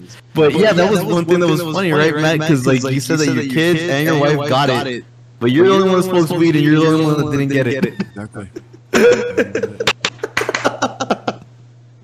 Cannabis a day, you know, COVID away. Yeah. And also, I got the worst of it, and I made it. So I'm smoking something all day. You know, just constantly assaulting my lungs, and nothing can live in there. It's a toxic living environment. When I had COVID, I thought I was going to die. Like, my fever was so high that I couldn't stay conscious for the first 24 hours. My partner had to keep coming in and like check that I was actually, you know, capable of waking up. Because I was just like halfway through a sentence, if my fever spiked again, I was out. It was horrible. I the only reason I didn't end up getting taken to hospital, and my dad laughed about it. He was busy with the kids. And I was not capable of moving. So I couldn't get up and ask for help. Oh, no. Because, like, I had a thermometer beside me. I was checking and keeping an eye on my temperature as much as I could. There were times when it got far too high. Like, I don't know what it is in American. Hang on. I have to check it in freedom units. In American. In freedom units. I love it. Throw that Blame American James exceptionalism back at it. I'm assuming this is going to be a Celsius to Fahrenheit thing. Celsius is C for communism, and Fahrenheit is F for freedom. So basically, all the free countries use Fahrenheit. Everything else is just a bunch of commies. America. That's why. 110. Better. What? 110 No fucking. is how high my fever got. That's insane. Freedom. Yeah, mine got really high like that too. I think I was about 110, 112 I maxed out at was the highest it got. But yeah, No, that shit's real. Wow. I couldn't check myself at the highest I got. I was unconscious. Oh shit. No, I mean, usually what they say, once you get to 108 degrees Fahrenheit, then your brain cells just start slowly dying off. Like you can end up just like if you're up over 108, you're like close to death. Yeah, it can kill you and it can leave you a vegetable. But like I say, like I physically wasn't capable of asking for help. Like I couldn't move. I couldn't speak. Every time I opened my mouth, I was coughing, like to try and speak. And I had this rasp in my throat that sounded like I had been gargling chainsaw blades. Oh. And like I still have a rasp in my throat when I talk. I still randomly cough. I still randomly like get congested out of nowhere. I'm way more dizzy than I used to be. My energy levels are really low. My sleep's fucked. It triggered my eating disorder as well. I am only just starting to be able to eat meals again now. I'm eating like one reasonably sized meal every 2 days. And then like a small one on the in-between days. And that's the most I've been eating for like a month. Like for the first week or two after COVID, I didn't eat at all. I was living so...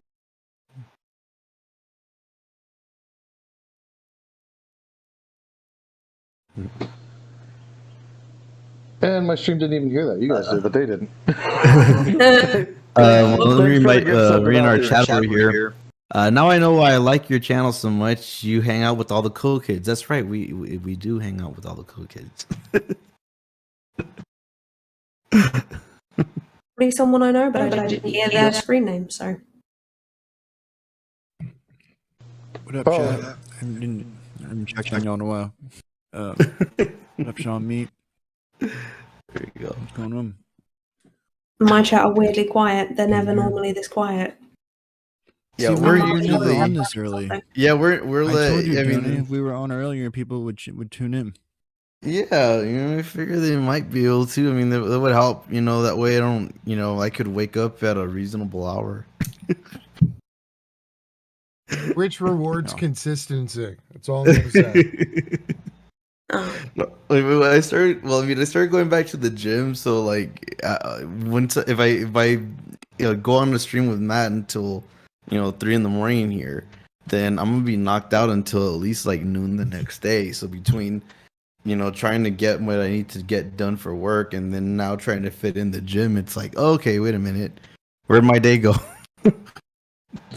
So I'm gonna blow your guys' mind right now. It's 4:27 in the afternoon where I'm at. If you guys are wondering why this StonerCast is a little different outside of the logistics, I'm really more sober than most times I'm doing StonerCast. I just haven't had the time to get the bong rips in, and I don't have my bong here, so What are you doing out there? I'm just vacationing. I don't have anything much planned. Literally bumming around the beach. Yes, I do. Well, I did surf. I haven't surfed in, it's been like 16 years. But yeah, I thought about picking up a board because Waimea is a great surfing spot here in Kauai, and it's world renowned. So I was really like, damn, I would kind of like to go to Waimea and do that. Dude, go for it. You won't regret it. When I was in Costa Rica with my buddies in college, I had surfed a little bit, but it was I didn't get to go to the beach that often in high school. So in college, we went down and I was like, all right, I'm gonna do it. I rented a surfboard and we went out every day and ripped it, and I had one of the best times of my life. Just these big ass waves, you just pick you up nice and easy. They have boards you can, specifically crafted for it, so exactly what kind of to minimize busting your ass, right? Oh yeah. Yeah, you should do it. I mean, for me, I couldn't really even handle fucking paddle boarding, so I was always too freaked out to try surfing. I've had a couple of chances where I could have tried it, but I was like, you know what? If I can't even do this with a little fucking paddle board, I can be able to do a surf. We're definitely hiking back into some of the wilderness and stuff because they did a lot of filming for Jurassic Park out here, and there's a bunch of different spots that you can see from the Jurassic Park stuff. And there's some really beautiful waterfalls that fall into lagoons and stuff. So we're doing some hiking like that. And definitely, I'm definitely going snorkeling while I'm here. I got to get high, get really stoned, and see some colorful fish. It's got to happen. Just hold on. I just had this very stoned thought. Like, isn't that what we're supposed to be doing? Yeah. So if all life on Earth ended tomorrow, and then 100 years later, aliens came, they were searching around. They were like, "What the fuck happened to all the people?" And then they found all the Jurassic Park shit. And they'd be like, "Yo, dog, they brought back dinosaurs. That's fucked up." Do you think there was dinosaurs? Or here's a theory. or if an alien civilization were to arrive after you're all good, supposed extinction, right? You're fine. I mean, how would they even have a concept of fiction versus nonfiction? So say any of our movies actually made it through this apocalypse and were able to be seen by this civilization. Yes. I mean, would they And think that these things are true? Yes. No, they would have a concept of fiction, and I tell you how I know. Okay. In order to successfully achieve intergalactic, never mind intersolar system, reasonable long-haul flight space travel, with the ability to keep a whole species alive and in stasis, and the ability to breed upon that ship, because it would take light years. So you'd need to keep the race going on that ship. If they had that ability for space travel, they would be, I think it's tier 3, a tier 3 planet in terms of technological advancement. We're not even a tier 1 yet. Just to give you a comparison, we're not even at a tier 1 yet. We don't have the technological advancement to be a tier 1. What if they don't get satire? Satire's dead anyway. They don't need to get satire. We live in satire. I'm convinced they're going to find the movie Idiocracy, and they're going to determine that that's what our society was like. And I don't think they're going to be that far off. This is commie propaganda. Commie propaganda. Commie propaganda. Whatever the top tier is, we're that tier, because as part of the world is the United States of America, and anywhere the United States of America is, we're the cream of the crop. You're not. You're all bloody lizard people from Hollow Earth. Shut up. When can I show my skin and show my scale?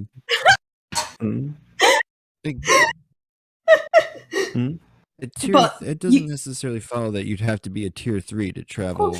Yeah, no, it does. Space. I mean, literally every physicist, every astrophysicist will say this. You need to be a tier 3 to be able to travel that far for that long. Hang on.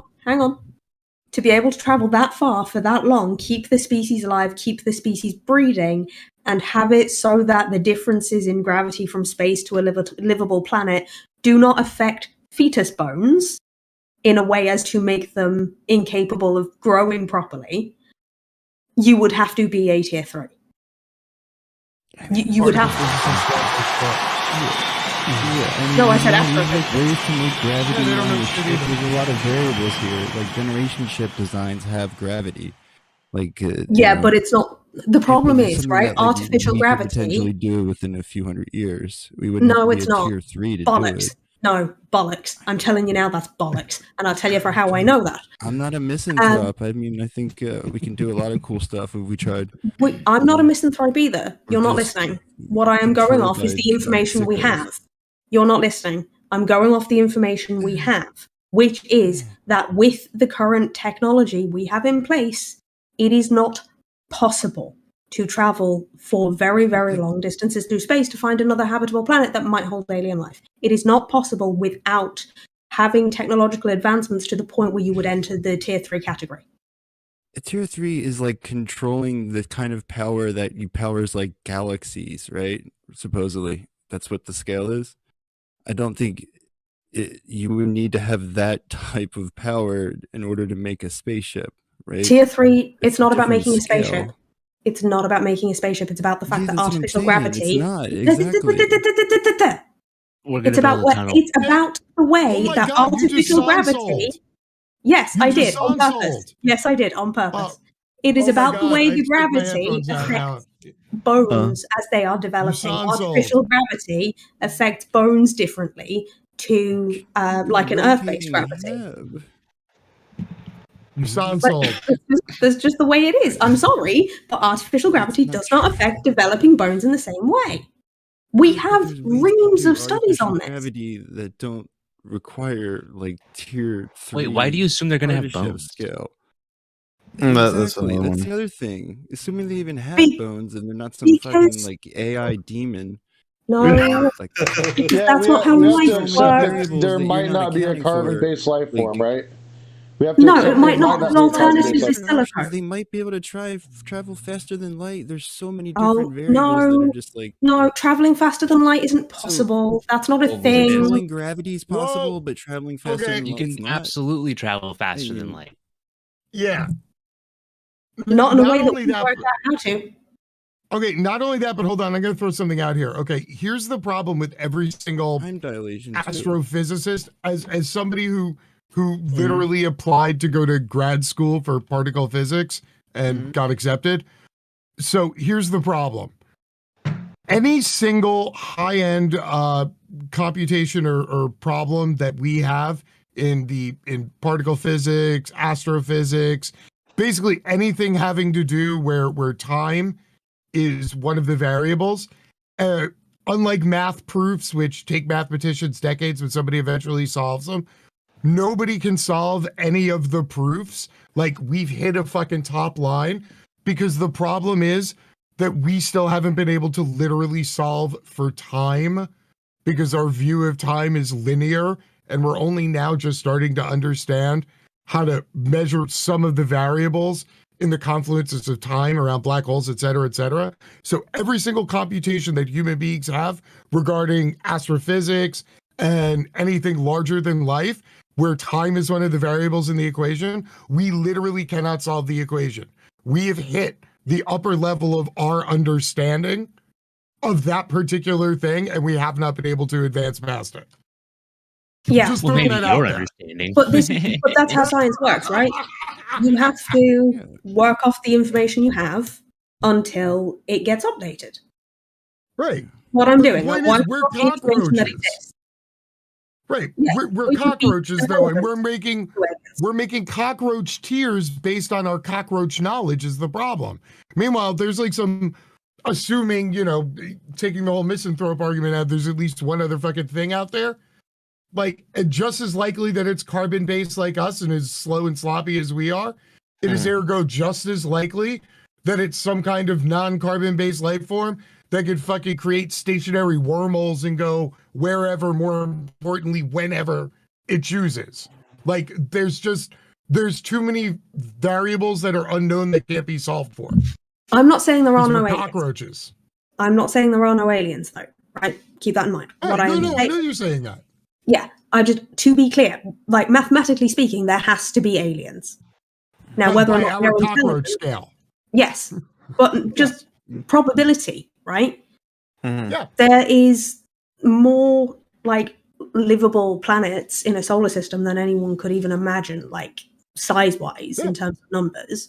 And then there's so many solar systems. So mathematically speaking, there has to be life elsewhere, right?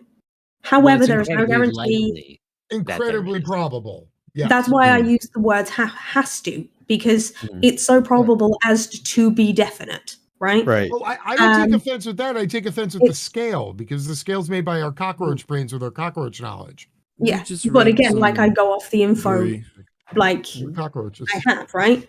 But there are so many options, and there's so many different variables, yes.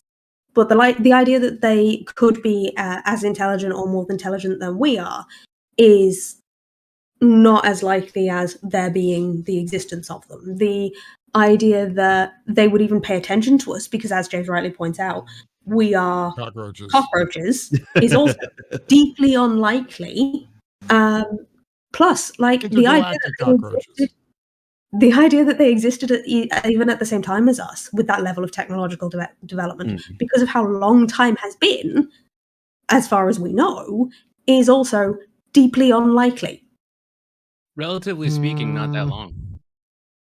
I just have this feeling that any alien that has developed any kind of space travel that could get to the planet Earth has already been by here and determined it's a total shithole and said, I am not fucking stopping there.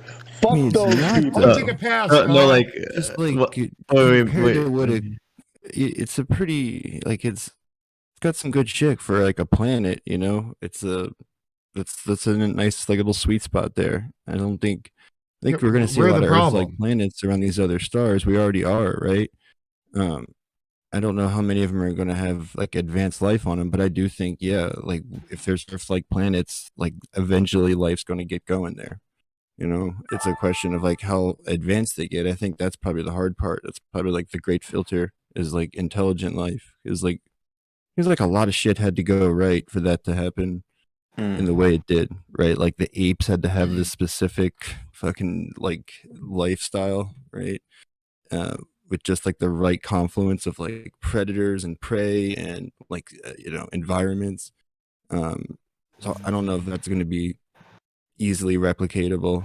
I mean, we looked at a story a few weeks ago that was, what was that estimate, Tony? It was like 100 light years to 3,000 light years, something along those lines, right? Like in as little as every 100 light years or as much as 3,000 light years is the distance.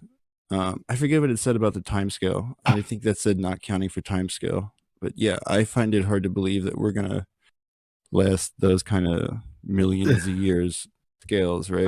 No, I mean, have you all seen video? Small octopuses are now learning how to walk on land and stay out of water longer. Fucking... Let me tell you, once cephalopods can stay out of the water for like a couple hours, shit's gonna end real quick, my dudes, and it's not gonna be good. They're just like 80% of humanity lives within like 5 miles of the water. Dude, there's this big ass kraken down at the bottom of the ocean too. Oh man, wait for those guys to get on land. Yeah, dude. Although I will say, if humanity wants to make a concerted effort to wipe out another species, we are well capable of doing that. All right, guys. Do not hate me. They would live forever. Do not hate me, but I have to break up the conversation. I promised my family I would do 2 hours and I would not stay on all night because I usually stream for 20 hours and have a problem.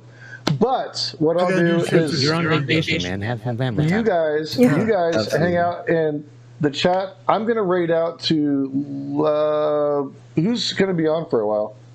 I will. I'll keep the chat going. Yeah, we'll probably go on a little bit though. So let's go ahead and can have that one. All right, Alex. I'm going to raid out to you. I'm just going to give a shout out to my people. Thank you guys all for tuning in and watching StonerCast. I love you all. And again, all of you guys, James from the internet, Matt, Tony, Rosspublica, Alex, you guys are awesome. And I really enjoyed this. And I knew that if I got this group together, there would be a conversation about aliens, which is a perfect stoner conversation. And it happened. It actually happened. This was the plan all along. You know. All right, if you guys want to give yourself some shout-outs before I raid out, and then I'll get you guys raided over to Alex. Start at the top with Matt.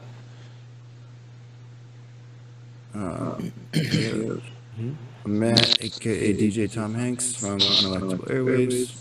We stream every night, and I think our stream's dope. Like we do, lefty politics and a lot of current events, all that conspiracy stuff and aliens and crank shit. Hell yeah. Yep. Okay, awesome. James from the internet, the man, the myth, the legend. He's James. He's from the internet.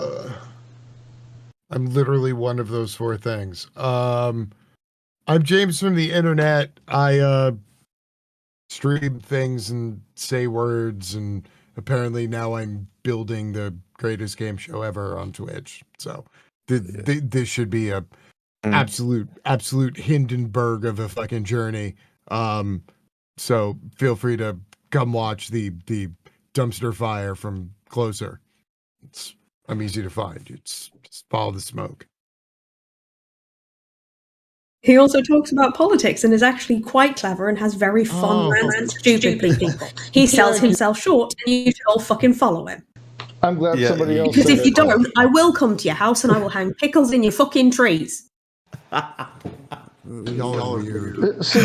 Oh, you love me being weird, you know it. Since you're already running at it, LexiiBat, let's go to you. All right. Hey, what? I said, since you're already running at it, let's go to you, LexiiBat. Where can people find you? You want to give people a little I mean, you info about sent yourself? them here. I'm Alex. I'm a trans Irish dude. I get angry and rant about, similar to James, stupid people. You can find me at twitch.tv/LexiiBat with 2 I's, so LEXIIBAT. I teach people about trans issues. I teach people about history, British politics, Irish history, the context of some of the things that have happened in Irish history with how it tied into like British rule and stuff. I talk also about American politics, and while I am still learning, I think I happen to know quite a bit for someone over the pond. Mostly thanks to James, to be fair. Hell yeah. Glad to have you. And thank you so much for bringing in the next person who I'm going to have give themselves a shout out, Rosspublica. You helped me out in the crunch and pulled Ross in, who I've been wanting to get on, so that worked out perfect. So go ahead, Ross. No, I really appreciate it. I've been looking forward to hopping on. I am Ross of Rosspublica, your favorite chatter who doesn't stream that often. Maybe I'll work on that. I need to rebuild OBS, but I talk politics. I try to bring a little bit of value to every chat I'm in, and yeah, thanks for having me. Appreciate it. For sure. Thank you very much. Awesome. Go ahead, Tony. The other half of UnelectableAirwaves. Well, Matt kind of already gave the rundown for what we do. I do the corny, fun channel point stuff mostly. I'm trying to marginalize his role. Huh? I said somebody's got to do it. Somebody's got to be the corny channel point. Hey man, sometimes you need like the little bit of bells and whistles mixed into all the, Hey, you the theories. got your headlines. You bring value. You see, Ross knows the headlines because Ross does always bring value to our chat. You bring value. Everyone's been asking about you.